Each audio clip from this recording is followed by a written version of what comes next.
শুভ সপ্তমী। কেমন আছো বন্ধুরা? আশা করি ভালো আছো। তো যেমনটা দেখতে পাচ্ছ, আজ আমি তোমাদের সঙ্গে মোচার দারুণ একটা রেসিপি শেয়ার করতে চলেছি। তো চলো দেরি না করে ফটাফট দেখে নাও কিভাবে বানালাম।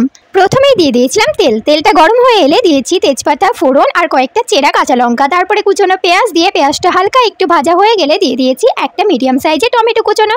তারপরে দিয়ে দিয়েছি আদা রসুন জিরের পেস্ট। তারপরে দিয়ে দিলাম পরিমাণ মতো হলুদ, লবণ, কারি মশলা আর লঙ্কা গুঁড়ো। তারপরে অল্প একটু জল দিয়ে মশলাটা বেশ কিছুক্ষণ ভালোভাবে কষিয়ে নিচ্ছি। আর আমি আগেই মসুরির ডাল আর মোচাটা সেদ্ধ করে রেখে দিয়েছিলাম। এখন ওই সেদ্ধ করে রাখা মোচা আর মসুরির ডালটা দিয়ে ভালোভাবে বেশ কিছুক্ষণ নাড়াচাড়া করে দিয়ে দিয়েছি ভাজা জিরে গুঁড়ো। তারপরে আরও বেশ কিছুক্ষণ নাড়াচাড়া করে পরিমাণ মতো চিনি দিয়ে দিয়েছি। তারপরে আবারও বেশ কিছুক্ষণ নাড়াচাড়া করে নামানোর আগে পরিমাণ মতো গরম মশলা, ঘি আর নারকেল করে ছড়িয়ে নামিয়ে নিলেই ব্যাস একদম খাবার জন্য রেডি। আর এটা যতটা ইজি বানানো ততটাই কিন্তু টেস্টি। তো চলো এটা ফুচকিকে দেওয়া যাক। ফুচকি খেয়ে বলবে যে কীরকম হয়েছে। দারুণ।